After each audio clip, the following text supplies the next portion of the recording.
Pai, Senhor, meus irmãos, estamos dando início a mais um trimestre da Escola Bíblica Dominical. Vamos estudar nesse primeiro trimestre a lição que tem o tema Em Defesa da Fé, combatendo as antigas heresias que se apresentam com nova aparência. A revista é comentada pelo pastor Ezequias Soares. Então, será uma lição apologética. Voltaremos a tratar sobre esse tema, sobre as heresias, sobre as seitas e veremos que são heresias antigas, com nova roupagem, nova aparência. Neste trimestre vamos estudar na primeira lição, quando as heresias ameaçam a unidade da igreja. Na segunda lição, somos cristãos. Depois, a encarnação do Verbo. Deus é triuno, Jesus é Deus, o Filho é igual com o Pai, as naturezas humanas e divinas de Jesus. Já na lição 8 estaremos vendo Jesus viveu a experiência humana. Quem é o Espírito Santo? Na 9. Na 10, o pecado corrompeu a natureza humana. A salvação não é obra humana. A igreja tem uma natureza organizacional. E na última lição, lição 13, perseverando na fé em Cristo. Então, estaremos não focando nas seitas ou nos grupos religiosos, mas sim nas heresias que esses grupos propagam. Estaremos então estudando essas heresias e aprendendo qual é a refutação bíblica de tais heresias. Então, durante o trimestre, estaremos com esse enfoque. Primeiro a gente fala sobre o que a Bíblia fala, em contraste com a heresia, para então chegar nesses grupos que, como temos aqui na capa, são lobos cruéis, que estão inseridos no meio do povo cristão. E hoje, com as tecnologias de informação, com as redes sociais, a gente vê que isso se propaga de forma alastrante. Que Deus tenha misericórdia de nós, possamos ficar abalizados na fé para poder combater todo tipo de heresia. Então a lição é quando as heresias ameaçam a unidade da igreja, e o textual da nossa lição diz o seguinte: Amados, procurando eu escrever-vos com toda a diligência acerca da comum salvação, tive por necessidade escrever-vos e exortar-vos a batalhar pela fé que uma vez foi dada aos santos. Judas, versículo 3. A verdade prática e heresias são crenças e práticas contrárias ao pensamento bíblico que distorce os pontos principais da doutrina bíblica. Tive no início da igreja primitiva, os crentes ali unânimes na doutrina dos apóstolos. Paulo ensinou, pregou. Quando ele estava indo a Jerusalém, já sabendo que iria ser preso, ele reúne as igrejas ali de Mileto, chama todos os crentes em volta ali na Ásia Menor, e ele diz que após a sua partida viriam lobos cruéis, então querendo desfazer daquilo que havia sido ensinado, da doutrina dos apóstolos, que é claro que não era deles, era a doutrina de Jesus que eles ensinavam. Mas esses lobos cruéis viriam para distorcer tudo. Judas aqui, ele escreve à igreja preocupado com as heresias da época, o gnosticismo e outras heresias que surgiam, logo depois da igreja primitiva. Também a gente vê esse combate por João, Paulo, então todos os apóstolos, além de instruir a doutrina correta, também combatia as erradas. Nós não podemos sair dessa direção, também continuamos aprendendo a verdade para combater a mentira. Leitura bíblica em classe se encontra em Atos 20, 28 a 31, 1 de Pedro 3, 15 e 16, 2 de Pedro 2, 1 a 3. Atos 20. Olhai, pois, por vós e por todo o rebanho, sobre que o Espírito Santo vos constituiu bispos para apacentardes a igreja de Deus, que ele resgatou com seu próprio sangue. Porque eu sei isto, que depois da minha partida entrarão no meio de vós lobos cruéis, que não perdoarão o rebanho, e que dentre vós mesmos se levantarão homens que falarão coisas perversas, para atraírem os discípulos após si. Portanto, vigiai, lembrando-vos de que durante 3 anos não cessei noite e dia de admoestar com lágrimas a cada um de vós. 1 Pedro 3. Antes santificai a Cristo como Senhor em vosso coração, e estáis sempre preparados para responder com mansidão e temor a qualquer que vos pedir a razão da esperança que há em vós, tendo uma boa consciência para que, naquilo que falam mal de vós, como de malfeitores, Fiquem confundidos os que blasfemam do vosso bom procedimento em Cristo.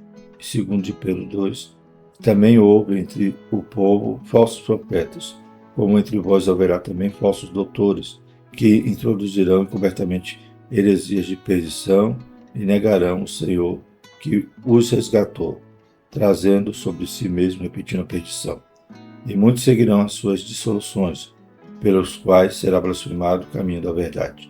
E por avareza farão de vós negócios com palavras fingidas, sobre os quais, já de largo tempo, não será tardia a sentença, e a sua perdição não dormita. Louvado seja Deus. Né? Então a gente vê a preocupação que os apóstolos tinham em relação a essas heresias. Né? Então, eles alertavam o povo, instruía, como já falamos, né? sobre a verdade, e alertava o povo em relação a esses falsos doutores, né? Quer dizer, falsos professores, falsos mestres. Como Paulo mesmo disse, muitos, né, já não suportarão essa doutrina e amontoarão para si, né, doutores, para falarem, né, para ensinarem conforme as suas próprias vontades, as suas próprias concupiscências. Glórias a Deus. Os objetivos da lição serão identificar as ameaças hereges que assolam a Igreja de Cristo nos últimos dias, apresentar o conceito de apologética cristã e definir o que são as heresias. A introdução da nossa lição diz o seguinte: heresias são crenças e práticas contrárias ao pensamento bíblico, pois elas distorcem os pontos principais da doutrina cristã, confrontam o cristianismo histórico e criam um problema para as igrejas e as famílias. Né? Então, se são contrárias aos ensinamentos bíblicos, né? Muitas já atacam, né, na base, já querem desacreditar da própria Bíblia. Dizer que a Bíblia tem que ser ressignificada, tem que ser atualizada. Né? Então já atacam essa base, nossos fundamentos, essa rocha onde estão firmados nossos pés, para poder agora disseminar, né, as ideologias e as heresias, esses ensinamentos contrários à doutrina cristã. As heresias da atualidade são as mesmas da antiguidade, mas com uma roupagem nova, que foram rejeitadas pelos apóstolos e primeiros cristãos, pois nada novo debaixo do sol. Eclesiastes 9. O presente trimestre tem por objetivo mostrar o referencial doutrinário da fé cristã, levando a reconhecer de longe as heresias. Esta primeira lição é um estudo sobre o problema das heresias nas igrejas e a nossa responsabilidade na defesa da fé. O pastor Ezequias diz, né, são antigas heresias agora com nova roupagem. Por exemplo, o arianismo, né, que ensinava, né, contra a deidade de Cristo, dizendo que Cristo era apenas uma criatura. A gente vê essa heresia, né, sendo propagada hoje pelo Testemunho de Jeová, que também não crê que Jesus é Deus, né, e sim uma criatura inferior, né, criada por Deus. A gente vê que as heresias, elas mudam de nome, mas continuam as mesmas, com nova roupagem e de forma sutil, né, pregada por muitos grupos religiosos, né, muitas seitas que querem distorcer o fundamento da fé. Pois uma heresia que vá contrária, né, à salvação pela graça, vai contrária à deidade de Cristo, à Trindade, ou vai pregar, por exemplo, o universalismo, que todos vão se salvar, que Deus vai salvar até o diabo. Né? Então são coisas completamente contrárias à justiça de Deus, à sua palavra, os princípios e o ensinamento cristão. Então a Bíblia é clara, deixa esses temas, né, bem fundamentados, né? A gente tem a palavra do Senhor para nos orientar. E os homens surgem, né, com pensamentos humanos, né, doutrina de homens ou doutrina de demônios, tentando distorcer a verdade. E muitos que não examinam as Escrituras estão seguindo essas falsas doutrinas. Então a gente tem que saber identificar, saber combater e conhecer primeiramente qual é a verdade. Primeiro tópico, as ameaças dos lobos vorazes. Primeiro subtópico, os cuidados pastorais. Atos 20 e 28. Os anciãos mencionados no versículo 17 são chamados de bispos nessa passagem. E ao dizer que eles foram constituídos pelo Espírito Santo para apacentar a Igreja de Deus, mostra que eles são pastores. A função primordial do pastor é alimentar, guiar e proteger o rebanho. Lucas 15, 4 a 6. O Novo Testamento emprega essa metáfora ao tratar o relacionamento entre pastor e rebanho na igreja. A exortação apostólica aos líderes da igreja visa proteger os irmãos e as irmãs das heresias e guiar todos à verdade do Evangelho. Esse cuidado aparece nos ensinos de Jesus, Mateus 7, 15 a 20, que diz: acautelai-vos, porém, dos falsos profetas, que vêm até vós vestidos como ovelhas, mas interiormente são lobos devoradores. Por seus frutos os conhecereis. Porventura, colhe-se uvas dos espinheiros ou figo dos abrolhos? Assim toda árvore boa produz bons frutos, e toda árvore má produz frutos maus. Não pode a árvore boa dar bons frutos, nem a árvore má dar frutos bons. Toda árvore que não dá bom fruto, corta-se e lança-se no fogo. Portanto, pelos seus frutos os conhecereis. Então, o próprio Jesus usa também essa metáfora, desses falsos profetas, desses falsos mestres, como veremos no caso aqui Paulo citando, que vêm vestidos como ovelhas, mas interiormente são lobos devoradores. Paulo já usa na sentença lobos cruéis. Então a gente sabe que na Bíblia sempre refere-se à igreja, aos seguidores de Cristo como ovelhas. O Senhor é o pastor, o bom pastor, aquele que deu a vida para as ovelhas, como diz nos evangelhos. E Paulo aqui invoca essa responsabilidade daqueles anciãos, daqueles bispos ou daqueles presbíteros e pastores. Na realidade o termo é sinônimo, bispo, presbítero ou pastores. Eles tinham essa função de cuidar do rebanho de Deus. O rebanho não era deles, era de Deus. E Paulo então aponta a imagem de que se a igreja é o rebanho, se os crentes são ovelhas, esses falsos mestres são lobos cruéis. Como Paulo também depois vai dizer que entre vós mesmos se levantarão homens que falarão coisas perversas para atrair os discípulos após si. Então eles querem o rebanho para eles. Eles não querem para Cristo, eles não cuidam para Cristo. E como lobo, eles vão destruir, vão querer matar, distorcendo as verdades bíblicas, a doutrina bíblica, ensinando a doutrina deles, ou quem sabe até doutrinas de demônios. Então, é algo que Paulo alerta de forma grave, que aqueles pastores agora tinham que ter essa responsabilidade de cuidar do rebanho e protegê-los contra esses lobos. Como poderia proteger? Ensinando a verdade, ensinando a palavra, não deixando de pregar, como ele alerta a Timóteo, em tempo e fora de tempo, ensinando a sã doutrina. Alguns já não suportam, como o próprio Paulo vai dizer, que chegaria dias que as pessoas já não suportam a sã doutrina, quer ouvir a heresia mesmo, quer ouvir aquilo que lhe agrada. Mas Paulo então chama aqueles anciãos a esta importante função, responsabilidade como pastores do rebanho de Deus. Segundo subtópico, depois da minha partida, versículo 29. Essa expressão é uma palavra profética, pois o apóstolo não está apenas se referindo à sua morte, mas também ao avanço dos hereges no seio da igreja, depois do período apostólico. No futuro, Paulo usa uma linguagem metafórica para identificar os falsos doutrinadores, lobos cruéis ou lobos vorazes. E Jesus já disse lobos devoradores. Conforme o versículo 29, Nova Almeida atualizada, NAA. O apóstolo Pedro, depois de ensinar que o Espírito Santo inspirou os profetas do Antigo Testamento, mostrou que a presença do verdadeiro ensino nem sempre é suficiente para impedir a manifestação do falso. Tanto que, ao falar a respeito dos profetas legítimos dentre os hebreus, ressaltou que também havia entre o povo falsos profetas, como haveriam de surgir com o tempo no meio da igreja, falsos mestres, 2 Pedro 2:1. Na verdade, eles já estavam presentes no período apostólico. Então já era um combate árduo, no período apostólico, e como vimos aqui, Paulo já também profetizava que depois desse período ainda ia agravar-se. E houve então inúmeras disputas contra essas heresias que surgiram no início da igreja. Precisou de muita luta, muitos homens abnegados que defendiam a verdade para o Senhor, combatendo aqueles homens que se levantavam com as heresias. Como já falamos, as heresias por ora foram derrotadas na antiguidade, mas hoje elas retornam, se renovam com outras aparências, com outros nomes. E o terceiro subtópico é a igreja dos falsos mestres. Versículo 30.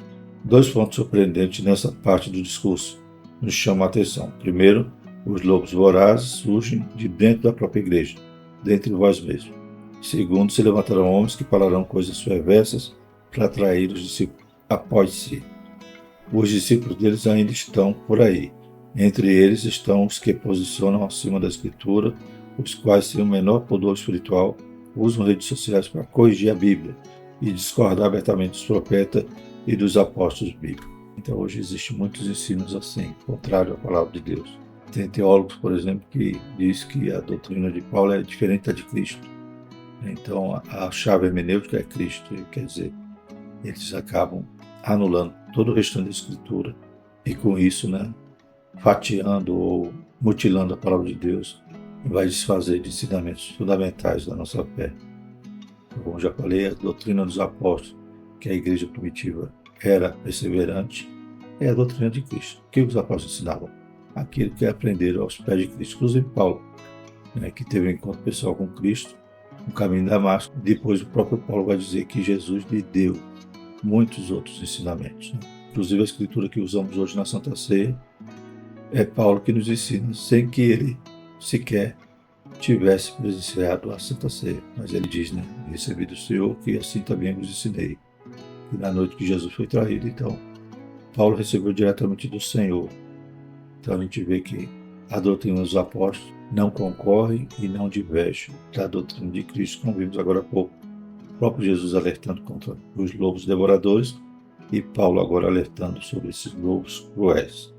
Louvado seja o nome do Senhor. Então, há muitos movimentos, há muitas heresias se levantando, principalmente hoje, querendo desfazer da inspiração da palavra de Deus. E a Bíblia diz que toda a Escritura é divinamente inspirada.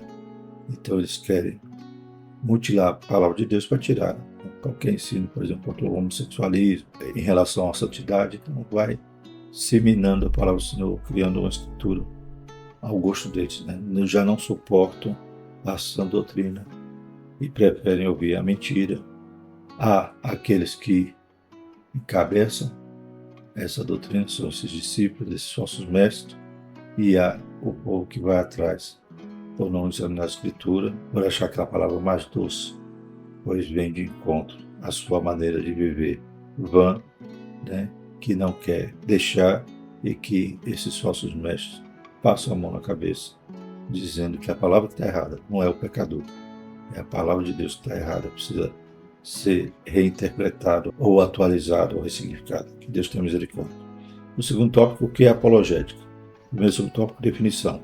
1 Pedro 3,15. Apologética cristã é a defesa lógica e racional da fé cristã e de suas práticas doutrinárias. O termo vem do substantivo grego apologia, que literalmente significa defesa, resposta. O termo grego traduzido por responder em preparados para responder com mansidão. Então, em Pedro, a gente vai encontrar esse termo apologia, 1 Pedro 3,15. Numa tradução literal, é sempre preparados para uma defesa. Então, como Pedro diz, em 1 Pedro 3,15, antes de santificar a Cristo como Senhor, em vosso coração estáis sempre preparados para responder com mansidão e temor a qualquer que vos pedir a razão da esperança que há em vós. Então, esse responder significa fazer uma defesa em relação àquilo que cremos, na esperança que há em nós. A versão bíblica chamada Nova Versão Transformadora emprega o termo explicar, assim sempre preparados para explicá-la. A apologética mostra que o cristianismo é racional. Os dados da revelação podem ser explicados de maneira metódica e sistemática, portanto aceitável. Como o pastor Ciro Zivote sempre cita, a Bíblia é análoga, a própria Bíblia explica a Bíblia, é uma das regras da hermenêutica. Glórias a Deus. Então a gente tem como explicar de forma metódica, sistemática as doutrinas. Não são doutrinas que nos baseamos apenas em um versículo, mas a própria Bíblia vai corroborar, e podemos fazer um estudo sistemático sobre cada doutrina bíblica que cremos. E as heresias, pelo contrário, vai usar um pedaço, um trecho, um versículo sem contexto para explicar a sua doutrina falsa. E como diz, um texto sem contexto é um pretexto. Jesus disse que devemos amar a Deus de todo o nosso coração, de todo o nosso entendimento. E se ensina que devemos amar a Deus por completo, com o corpo, as emoções e o intelecto. Então a gente não é alienado, pelo contrário. Estudando a palavra do Senhor, a gente compreende a verdade. O próprio Jesus diz: conhecereis a verdade, e a verdade vos libertará. e podemos, então, de forma racional, compreender as doutrinas bíblicas e saber responder, saber fazer apologia, saber fazer a defesa daquilo que cremos. Segundo subtópico, a que defesa Pedro se refere? Versículo 16. Há quem argumente que essa defesa seja uma resposta a uma acusação, visto que essa mesma palavra apologia aparece nesse sentido no Novo Testamento como defesa de uma acusação tanto formal. Atos 22, 1 e 25, 16. Então, Atos 22, 1 diz: Varões, irmãos e pais, ouve agora a minha defesa perante vós. Então, aqui também é usado o termo apologia quando Paulo vai se defender ali frente aos judeus. Ou também uma defesa informal, 1 Coríntios 9, 3. Esta é a minha defesa para com os que me condenam. Glórias a Deus. E 2 Coríntios 7, 11, Filipenses 1, 7 e 16. Então, todos esses textos vão falar sobre essa defesa, ou de forma formal ou informal, o apóstolo Paulo citando aqui e argumentando contra as acusações. O versículo 16 fala de um bom testemunho cristão que serve para provar a inconsistência das acusações contra os crentes. Mas não parece ser este o caso, porque a defesa, resposta e explicação nessa passagem é sobre a razão da fé dos cristãos. Isso de respeito à doutrina cristã. Então, da mesma maneira que nesses outros textos usa o termo apologia, embora tratando de defesas imediatas, ali contra alguma acusação ou até mesmo contra o apostolado de Paulo, a apologia que fala em Pedro, ou seja, essa defesa é algo mais sistemático, ou seja, vai realmente depender a razão da fé. Então, tem que examinar, tem que conhecer a Escritura. Como é que eu vou explicar aquilo que eu não estudei, É a mesma coisa quando a gente vê um crente que tem medo de dialogar com o testemunho de Jeová porque acha que o testemunho de Jeová vai lhe sobrepor em conhecimento. É claro que eles estudam mais e o crente muitas das vezes raso tem medo, até pode.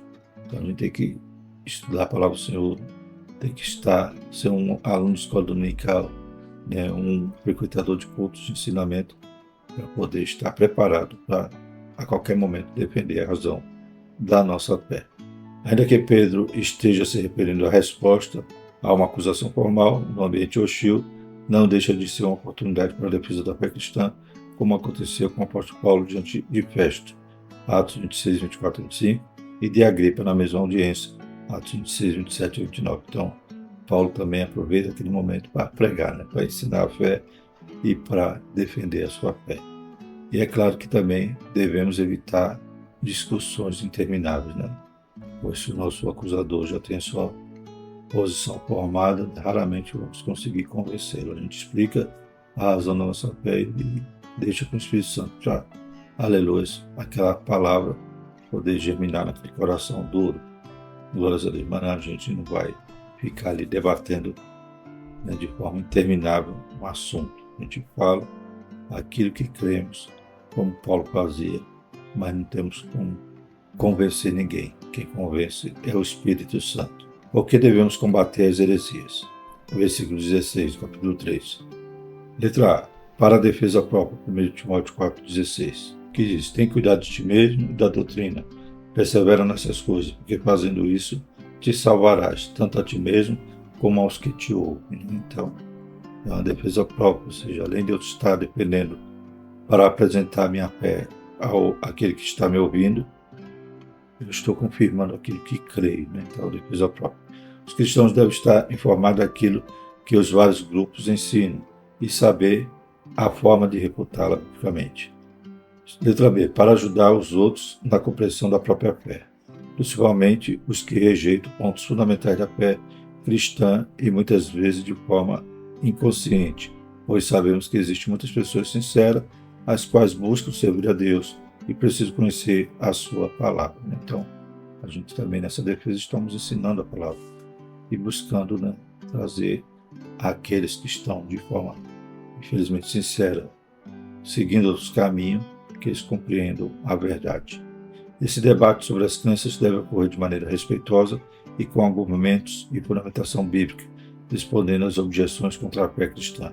O êxito dessa luta é garantido quando se está no domínio do Espírito Santo. João 16,3. Nossa parte é fazer essa apologia, defender a nossa fé, conhecer essa defesa também para refutar um ensino errado. Aleluia. Mas como já falei, de forma branda, de forma amorosa, sem discutir, né, sem brigar e aguardar, né, a ação daquele que está conosco, né, o Espírito Santo, que está nos revelando, nos fazendo lembrar aquilo que aprendemos e estará também, aleluia, esmiuçando ali a pedra, né? Aleluia, ele é martelo que esmiuça a penha, que vai convencer então aquele discordante, aquele que está em um caminho errado. Só o Espírito Santo pode trazê-lo de volta. Glórias a Deus. Terceiro tópico, o que são heresias? Primeiro subtópico, seitas e heresias. A palavra aireses, no Novo Testamento grego, é traduzida como seita. Atos 5:17, 15:5, 24:5, 28:22. E heresias. 1 Coríntios 11:19, Gálatas 5:20, 2 Pedro 2:1. Né? Então, essa palavra seita, né, também era atribuída até ao próprio cristianismo, no sentido que os judeus não concordavam, né, com a nossa fé. Então, pode significar também um ensino divergente, né, ou um grupo religioso divergente. Também havia as seitas, né, os fariseus, saduceus, não quer dizer que eles não eram judeus, mas havia aquele grupo com um pensamento distinto, né, no meio do próprio judaísmo. Mas a gente vai ver aqui que esse termo depois é usado para empregar algo pejorativo, né, ou seja, um ensino doutrinário contrário à palavra. É verdade que o cristianismo foi também chamado de seita, mas por não cristãos. Pessoas que não conheciam as verdades do Evangelho de Cristo e que se opunham a ele. Inclusive o próprio apóstolo Paulo, que persegue, né? Depois ele acaba deixando de ser o perseguidor para ser o perseguido quando ele tem encontro com Cristo. A palavra seita é usada para designar as religiões heterodoxas. É um termo já desgastado, trazendo em si muitas vezes um tom pejorativo, por isso devemos saber quando aplicá-lo. Então, não é qualquer discordância a algum ensinamento bíblico que podemos já taxar como seita. Tem ensinamentos que não são plenamente claros. Por exemplo, uns creem que Jesus volta antes da tribulação, como nós. Outros creem que volta no meio, outros creem que volta depois. Então, isso não vai designar, né, uma seita, uma heresia, porque é apenas uma interpretação de um texto que não é claro e alguns fazem a sua própria interpretação. Né? Agora, quando o ensino, a doutrina é contrária a algo basilar da fé, aí é claro que é uma heresia, porque, por exemplo, discordar da deidade de Cristo, de que ele veio em carne, que ele se esvaziou da sua glória para morrer em nosso lugar, né? Discordar da Trindade, né? Que nós cremos no Deus triuno, né? O Pai, o Filho e o Espírito Santo. Então, tudo isso vai afetar diretamente a salvação. Outras, como já falamos, outras coisas superficiais que não afetam, né, a base da fé, né, não podemos rotular como heresia, sim, como uma interpretação divergente da nossa. Vamos observar isso agora nos próximos tópicos. Aireses, no Novo Testamento. Esse vocábulo aparece com o sentido de partido, espírito sectário, e nem sempre representa uma ruptura com o sistema convencional de determinada comunidade. Né? Os saduceus, os fariseus, eram seitas que formavam facções dentro do próprio judaísmo. Então eram todos judeus, só que tinham essas facções, né? Esses grupos, né? Esses partidos, né? Mas eles não discordavam do fundamental, eles eram judeus. A versão bíblica NAA traduz por partido. Paulo adverte para que não haja no seio da igreja essas divisões, aireses, e condena as inovações doutrinárias que causam divisão ou dissensão. Né? Então, felizmente há, né?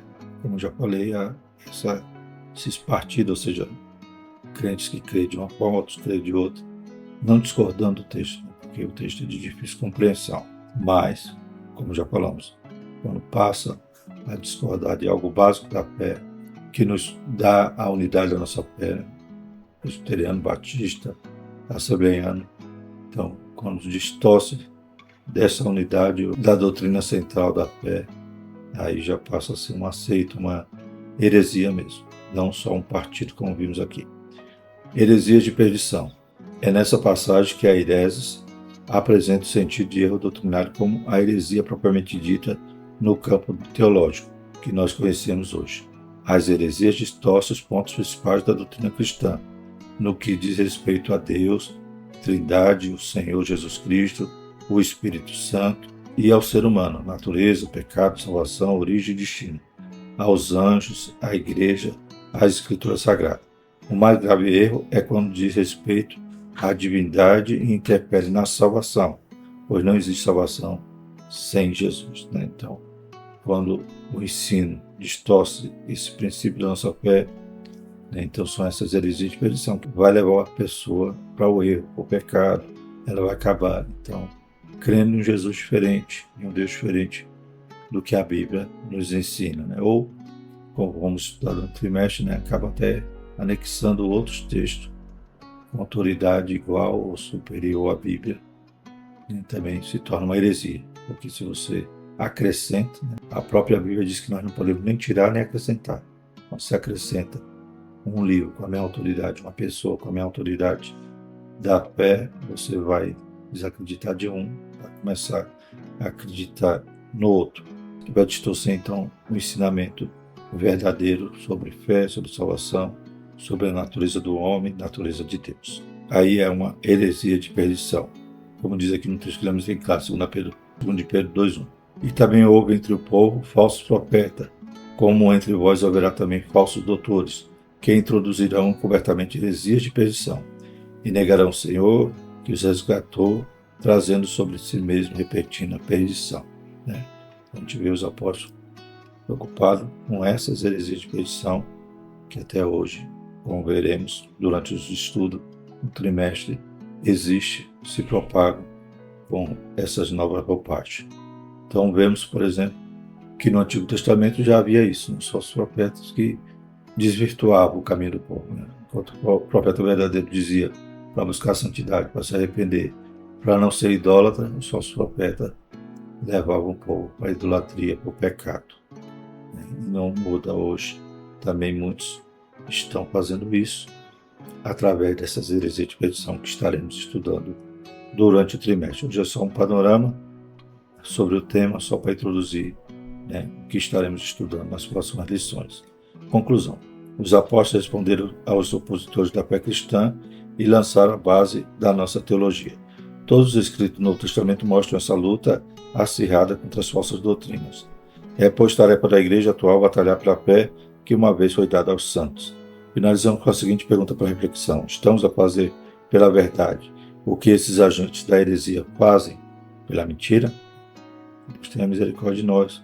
Como diz a Bíblia, né? Os filhos das trevas são mais prudentes que o da luz. Então devemos estar acirradamente combatendo, aleluia, a mentira, pregando a verdade, ensinando a verdade. Glórias a Deus. Né? Façamos como os apóstolos fizeram, né? Como vimos aqui, quantas são as heresias. O próprio João diz, né? O Espírito que disser que Jesus não veio em carne, né? Esse não é o Espírito de Deus, né? Do anticristo. Heresias que eram contrárias da idade de Cristo, a sua encarnação, né? Heresias que eram contrárias à pessoa do Espírito Santo, até hoje estão por aí. Que nós possamos combatê-la. E hoje, é claro, existe outra roupagem, existem as ideologias por trás, existe o combate contra a Escritura, que estaremos estudando no trimestre. Amém? Vamos orar, agradecer a Deus, que Deus nos ajude, prepare nosso coração para estar, e a nossa mente, né, para aprender nesse trimestre e saber responder. Aleluia, com paciência, com amor, com moderação, a razão da nossa fé. Amém? Vamos agradecer ao Senhor. Maravilhoso Deus, te louvamos, te agradecemos pela tua palavra, por esse trimestre que inicia, para esse novo ano que o Senhor nos dá, para, aleluia, te servir, para te adorar, para estar na tua presença. Deus Santo Poderoso, que possamos também, aleluia, estar com a sua palavra, gravar no nosso coração, examinando-a, Pai, e podendo responder a qualquer um a razão da nossa fé. Deus Poderoso Santo, desperta a tua igreja, que possamos ser mais assíduos na escola dominical, Pai, mais interessado em examinar a Escritura, Pai, te conhecer e prosseguir em conhecer. Em nome de Jesus, eu abençoo a tua igreja e esse ministério que tanto amamos, que é a Escola Bíblica Dominical. Em nome de Jesus, nós te agradecemos. Amém. Que a graça do nosso Senhor Jesus Cristo, o amor de Deus e a comunhão do Espírito Santo seja conosco, hoje e sempre. Amém.